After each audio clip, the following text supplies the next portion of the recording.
வணக்கம். யாழ் சிறியின் இரவு நேர பிரதான செய்திகளோடு இணைந்து கொள்ளும் நான் அந்தோணி பிள்ளை கிரேசியன். முதலில் தலைப்புச் செய்திகள். அனாதியற்று கிடக்கும் மட்டுவில் பொருளாதார மத்திய நிலையம், திடீரென விஜயம் செய்த அரசியல் குழுவினர். இலங்கையின் மனித உரிமை நிலைமை, ஐநாவில் சமர்ப்பிக்கப்பட போகும் முக்கிய அறிக்கை. யாழில் இடம்பெற்ற அதிரடி சுற்றி வளைப்பு, கிலோ கணக்கில் மீட்கப்பட்ட பெரும் தொகை மர்ம பொருட்கள். கொழும்பில் மற்றுமொரு துப்பாக்கிச் சூடு, இலக்கு வைக்கப்பட்ட முக்கிய நபர்.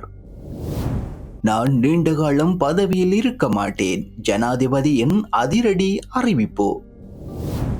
ஓபன் ஏஐ நிறுவனத்திற்கு வந்த பெரிய ஆபத்து, ஊழியர்களை தக்க வைக்க புதிய திட்டம். திடீரென ஒன்றுடன் ஒன்று மோதிய விமானம், அமெரிக்காவில் பதற்றம், நடந்தது என்ன? தொடர்பான விரிவான செய்திகள். யாழ் மட்டுவில் பகுதியில் அமைக்கப்பட்டு இயங்காதுள்ள பொருளாதார மத்திய நிலையத்தை வர்த்தக வாணிப உணவு பாதுகாப்பு மற்றும் கூட்டுறவு அபிவிருத்தி அமைச்சர் வசந்த சமரசிங்க இன்று காலை நேரில் சென்று பார்வையிட்டுள்ளார். யாழ் மாவட்டத்தின் தென்மராட்சி பிரதேச செயலக எல்லைக்குட்பட்ட மட்டுவில் பிரதேசத்தில் 2022 ஆண்டு பங்குனி மாதம் 20 அன்று அன்றைய பிரதமர் மஹிந்த ராஜபக்ச அவர்களினால் திறந்து வைக்கப்பட்டு மக்கள் பாவனைக்காக வழங்கப்பட்டு 3 வருடங்கள் கடந்துள்ள நிலையில் எந்த ஒரு வர்த்தக செயற்பாடும் இடம்பெறவில்லை. இந்த நிலையில் குறித்த பொருளாதார மத்திய நிலையத்தை வர்த்தக வாணிப உணவு பாதுகாப்பு மற்றும் கூட்டுறவு அபிவிருத்தி அமைச்சர் வசந்த சமரசிங்க நேரில் சென்று பார்வையிட்டதுடன் இயங்க செய்வதற்கான சாத்தியப்பாடுகள் தொடர்பில் அதிகாரிகளுடன் கலந்துரையாடினார். இவ்விஜயத்தின் போது யாழ் கிளிநொச்சி மாவட்ட நாடாளுமன்ற உறுப்பினர் க இளங்குமரன், தென்மராட்சி பிரதேச செயலாளர், உள்ளூராட்சி மன்ற உறுப்பினர்கள் மற்றும் துறைசார் அதிகாரிகள் கலந்து கொண்டிருந்தனர். இவ்விஜயத்தை தொடர்ந்து யாழ் மாவட்ட செயலகத்தில் பொருளாதார மத்திய நிலையம் தொடர்பாகவும் கூட்டுறவு வங்கி தொடர்பாகவும் அமைச்சர் தலைமையில் அதிகாரிகளுடன் கலந்துரையாடல் இடம்பெற்றது. அடுத்த மாதம் நடைபெறும் ஐக்கிய நாடுகள் மனித உரிமைகள் பேரவையின் 60வது அமர்வில் ஐக்கிய நாடுகளின் மனித உரிமைகள் ஆணையாளர் வோல்கர் டக் இலங்கையில் மனித உரிமைகள் நிலைமை குறித்து தனது அறிக்கையை சமர்ப்பிக்க உள்ளார். ஜூன் மாதம் இலங்கைக்கு விஜயம் செய்த ஐக்கிய நாடுகள் மனித உரிமைகள் ஆணையாளர் வோல்கர் டக் சுவிட்சர்லாந்தின் ஜெனீவாவில் நடைபெறும் ஐக்கிய நாடுகள் மனித உரிமைகள் பேரவையின் 60வது அமர்வில் இலங்கையில் மனித உரிமைகள் நிலைமை என்ற தலைப்பில் தனது அறிக்கையை சமர்ப்பிக்க உள்ளார். ஐக்கிய நாடுகள் மனித உரிமைகள் பேரவையின் 60வது அமர்வு செப்டம்பர் 8 ஆரம்பமாகி அக்டோபர் 8 வரை இடம்பெறும். ஐநா மனித உரிமைகள் ஆணையாளர் அலுவலகம் வெளியிட்டுள்ள நிகழ்ச்சி நிரலின்படி அமர்வின் ஆரம்ப நாளில் ஐக்கிய நாடுகளின் மனித உரிமைகள் ஆணையாளர் வோல்கர் டக் இலங்கை குறித்து அறிக்கை சமர்ப்பிக்க உள்ளார். ஐநா மனித உரிமைகள் ஆணையாளர் வோல்கர் டக் ஜூன் மாதம் இலங்கைக்கு 4 நாள் உத்தியோகபூர்வ விஜயம் மேற்கொண்டார். மேலும் அவர் அறிக்கையில் இலங்கை குறித்து தனது அவதானிப்புகளை சேர்க்க உள்ளார். செம்மணி புதைகுழி தளத்திற்கான அவரது வருகையும் ஐநா மனித உரிமைகள் பேரவையில் சமர்ப்பிக்கப்பட உள்ள அறிக்கையில் முக்கியமாக இடம்பெறும் என்றும் எதிர்பார்க்கப்படுகின்றது. இதற்கிடையில் அடுத்த மாதம் நடைபெறவுள்ள UNHRCயின் 60வது அமர்வில் இலங்கை குறித்து புதிய தீர்மானத்தை தாக்கல் செய்ய பிரித்தானியாவும் கனடாவும் திட்டமிட்டுள்ளதாக தெரிவிக்கப்படுகின்றது. வெளிநாட்டு அலுவலர்கள் அமைச்சர் விஜித கேரத் UNHRC அமர்வில் இலங்கையை பிரதிபடுத்துவதோடு மேலும் இலங்கை அரசாங்கத்தின் அதிகார பூர்வ அறிக்கையை சமர்ப்பிக்க உள்ளார். சாவகச்சேரி போலீஸ் பிரிவுக்குட்பட்ட அருகுவழி பகுதியில் சாவகச்சேரி போலீசார் நேற்று மாலை மேற்கொண்ட விசேட சுற்றி வளைப்பின் போது பெருந்தொகையான கேரளா கஞ்சாவுடன் 2 கைது செய்யப்பட்டுள்ளனர். யாழ் மாவட்டத்தில் போதைப் பொருளை கட்டுப்படுத்தும் நோக்கில் பல்வேறு வேலை திட்டங்களை முன்னெடுத்து வரும் யாழ் மாவட்ட பிரதி போலீஸ் அதிபர் வியந்த வீரசூரியவின் நேரடி வழிகாட்டலில் யாழ் மாவட்ட போலீஸ் அத்தியட்சர் ஜெகமகாவின் ஆலோசனைக்கு அமைய உதவி போலீஸ் அத்தியட்சகர் சானக டி சில்வாவின் கண்காணிப்பில் சாவகச்சேரி போலீஸ் நிலைய தலைமை போலீஸ் பொறுப்பதிகாரி பாலித்த செனரத்னவின் கீழ் இயங்கும் போதைப்பொருள் மற்றும் குற்றத்தடுப்பு பிரிவு போலீசார் மேற்கொண்ட விசேட தேடுதலின் போது அருக்குவழி பகுதியில் சந்தேகத்திற்கிடமான முறையில் நடமாடிய 2 மேற்கொண்ட சோதனையின் போது உடமையில் இருந்து கேரளா கஞ்சா இருந்தமை தெரிய வந்துள்ளது.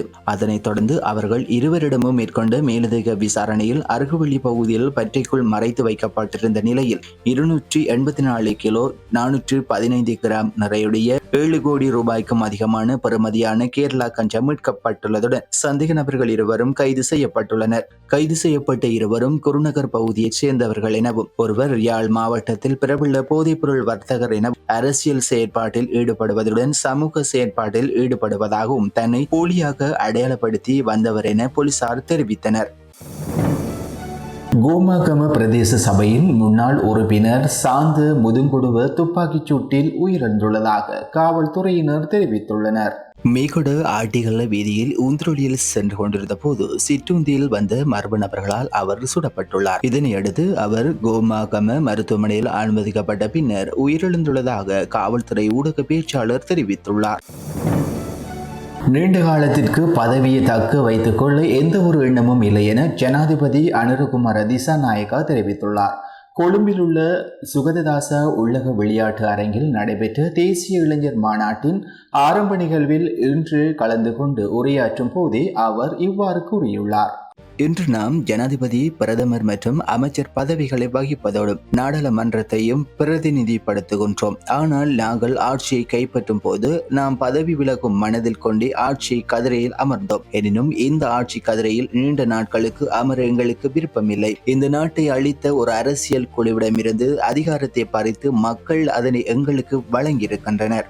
எதிர்காலத்தில் அந்த அதிகாரத்தை உங்களிடம் ஒப்படைக்கும் எதிர்பார்ப்புடன் நாங்கள் இந்த ஆட்சியை கதிரையில் அமர்ந்திருக்கின்றோம். தனது நிர்வாகத்திற்கும் பிறகு நாட்டை கைப்பற்ற நேர்மை, திறன் மற்றும் தகுதி கொண்ட இளைஞர்கள் தயாராக இருக்க வேண்டும் என கூறியுள்ளார். தேசிய இளைஞர் சேவைகள் மன்றத்தின் நாடு தழுவிய இளைஞர் கழகங்களின் நிர்வாகிகள் தெரிவு அண்மையில் இடம்பெற்றிருந்தது. அதன் தேசிய சம்மேளனம் இன்று நடைபெற்ற நிலையில் நாடு முழுவதும் இருந்து சுமார் 6000 இளைஞர் யுவதிகள் இதில் கலந்து கொண்டிருந்தமை குறிப்பிடத்தக்கது. அடுத்து சர்வதேச செய்திகள்.